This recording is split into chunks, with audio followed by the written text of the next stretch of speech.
본 저작물의 저작권은 믿음의 말씀사가 소유합니다. 저작권법에 의해 보호를 받는 저작물이므로 무단 전제의 복제를 금합니다. 1장 기적은 하나님의 말씀을 확증한다. 많은 사람들은 내가 치유를 지나치게 강조한다고 비난합니다. 그들은 이렇게 말합니다. 치유는 중요하지 않습니다. 천국에 가기 위해 꼭 치유받을 필요는 없습니다. 치유를 강조하는 라디오 방송과 텔레비전 프로그램 인쇄물에 시간을 낭비할 필요는 없어요. 그건 2차적인 문제일 뿐이에요. 당신은 치유의 중요성을 실제보다 과장하고 있어요. 나의 프로그램을 방송하는 라디오 방송국에서 나를 법적으로 고발하겠다고 위협한 어떤 남자의 편지를 내게 보내왔습니다. 그 남자는 사람들이 힘들게 번 돈을 받아서 치유 같은 것이나 전하는 것은 큰 죄악이다 라고 했습니다. 이 사람은 치유에 대해 말하는 것은 시간 낭비라고 주장하는 많은 사람들 중 한 명이었습니다. 그 말에 나는 결코 동의하지 않습니다. 치유는 그리스도의 속죄의 일부분입니다. 예수님이 우리에게 치유를 공급하려고 죽으셨다면 그것은 우연한 일이 아닙니다. 주님이 우리 육체의 치유를 위해 고난을 겪고 등에 채찍을 맞으셨다면 그것은 하찮은 일이 아닙니다. 예수님이 우리를 위해 치유의 값을 지불하고 살 정도로 치유를 중요하게 생각하셨다면 우리도 역시 치유를 중요하게 받아들여야 합니다. 하나님 아버지께서는 그분의 아들로 하여금 우리의 모든 죄와 모든 병을 십자가에서 담당하게 하셨습니다. 예수님은 우리의 죄를 가져가셨듯이 우리의 질병도 가져가셨습니다. 따라서 치유를 장려하는 것은 그분을 존중하는 것입니다. 사실상 예수님은 오늘날 많은 사람들이 본질적인 주제라고 여기는 다른 진리들, 특별히 천국과 지옥에 관한 진리보다 더 많은 시간을 들여 치유에 대해 말씀하셨습니다. 실제로 주님은 이 땅에서 죄를 사할 수 있는 권능이 있음을 입증하려고 치유를 마치 초인종처럼 사람들의 주의를 끄는 도구로 사용하셨습니다. 성경의 많은 예들이 이를 보여줍니다. 치유와 제사함. 마가복음 2장을 보면 중풍병자의 친구들은 많은 사람들로 인해 예수님께서 사역하고 계셨던 집 안으로 그 병자를 데리고 들어갈 수가 없었습니다. 그렇지만 그들은 낙심하지 않고 오히려 그를 지붕 꼭대기로 데려가서 기와를 벗겨낸 다음 말 그대로 들것으로 예수님 앞에 내렸습니다. 예수께서 그들의 믿음을 보시고 중풍병자에게 이르시되 작은 자야 내 죄사함을 받았느니라 하시니. 마가복음 2장 5절. 예수님이 작은 자야 내 죄사함을 받았느니라 라고 말씀하셨다는 사실에 유의하십시오. 어떤 서기관들이 거기 앉아서 마음에 생각하기를 이 사람이 어찌 이렇게 말하는가 신성모독이로다. 오직 하나님 한 분 외에는 누가 능히 죄를 사하겠느냐. 그들이 속으로 이렇게 생각하는 줄을 예수께서 곧 중심에 아시고 이르시되 어찌하여 이것을 마음에 생각하느냐. 중풍병자에게 내 죄사함을 받았느니라 하는 말과 일어나 내 상을 가지고 걸어가라 하는 말 중에서 어느 것이 쉽겠느냐. 마가복음 2장 6절에서 9절.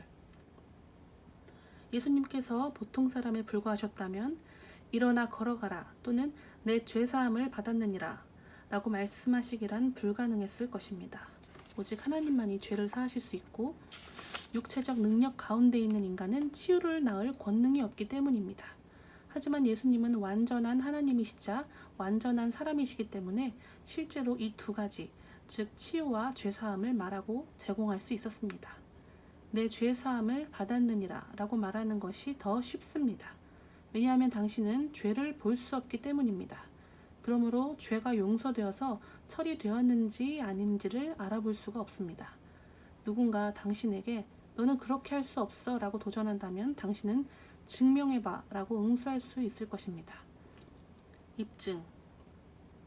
예수님이 말씀하셨던 바는 일어나 걸어가라 라고 말하는 것보다 내 죄사함을 받았느니라 라고 말하는 것이 더 쉽다는 것입니다.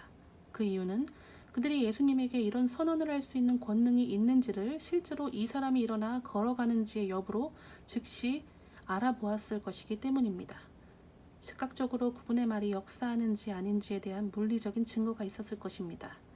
이에 따른 추론은 당신이 더 큰 일을 할 수 있다면 그보다 더 작은 일도 할 수 있다는 사실입니다.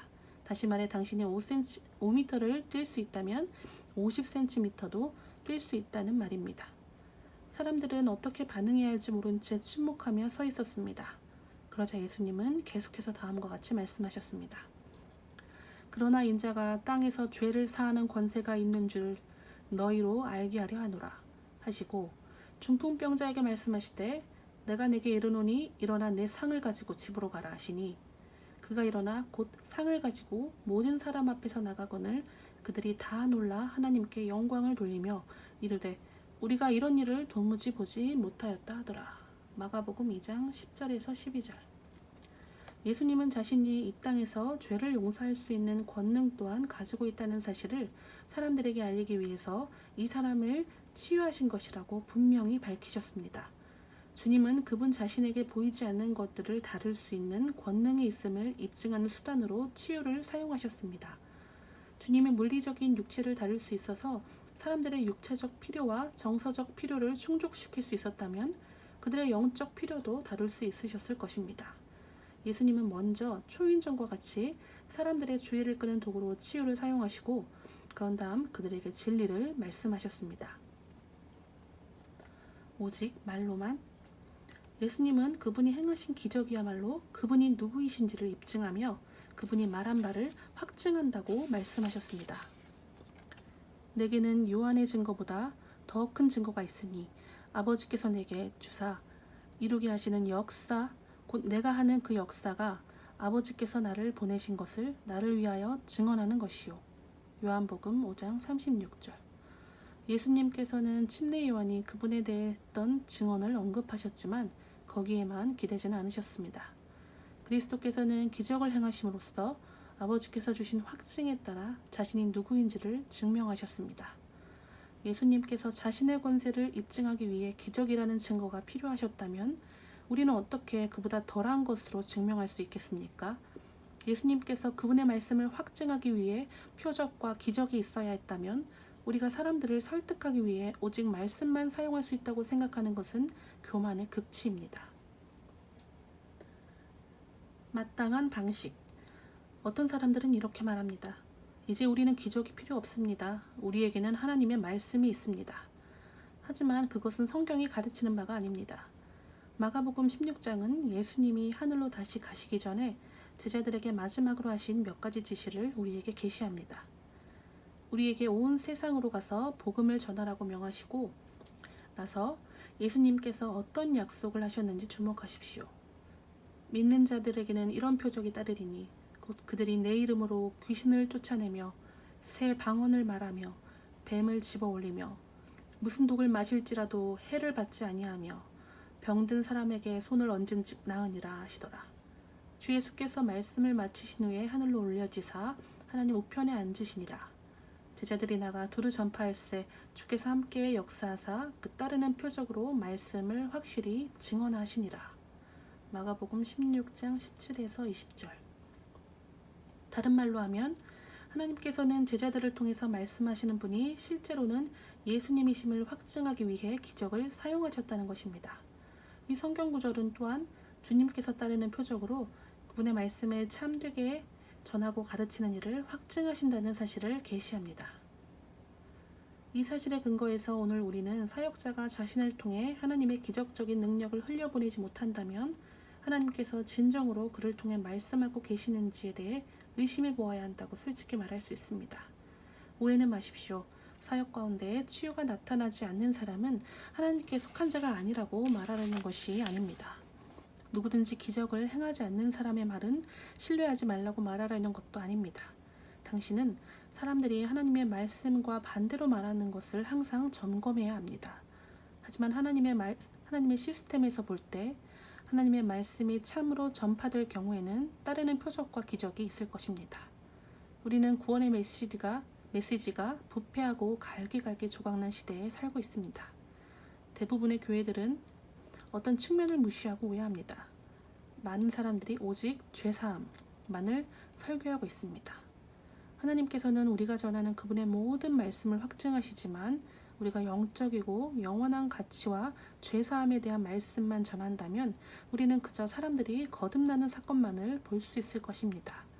그러나 우리가 하나님의 의도 전체를 온전하게 전하고 가르친다면 하나님께서는 표적과 이적과 기적으로 그것을 확증하실 것입니다. 이것이 하나님께서 성경에 그 말씀을 확립하신 방식이며 마땅한 방식입니다. 우리 역시 그렇다.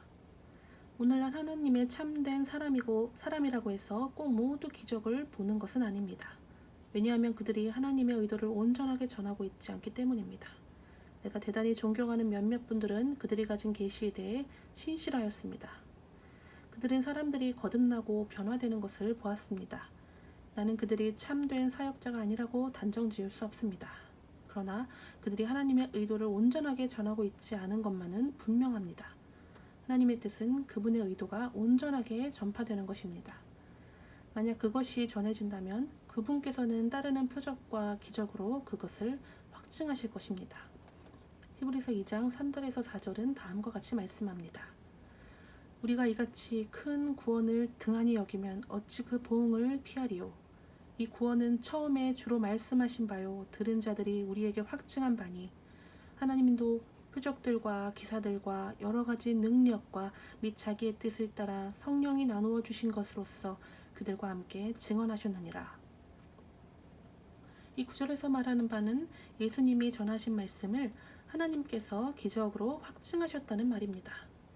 예수님이 하늘로 올라가시고 제자들이 이 땅에서의 사역을 이어받았을 때 하나님께서는 그들이 전하는 말씀도 표적과 기적 및 자신의 뜻에 따라 성령의 은사로 확증하셨습니다. 오늘날 그 누구도 예수님보다 더 뛰어나게 활동하고 있다고 주장할 수는 없습니다. 사실상 대부분의 그리스도인들은 초대교회의 사도들이 하던 대로 하나님의 능력이 충만하게 나타나는 것을 자주 보지도 못합니다. 오늘날 기적은 필요 없다면서 어쨌거나 우리에게는 하나님께서 보시기에 효과적으로 사용할 수 있는 탁월한 기름 부음과 능력이 있다고 믿는 사람들을 어떻게 생각해야 할까요? 그것은 교만의 극치입니다. 예수님과 초대교회의 믿는 자들이 자신이 전한 하나님의 메시지를 확증하기 위해서 기적과 표적과 이적을 필요로 했다면 우리 역시 그렇습니다.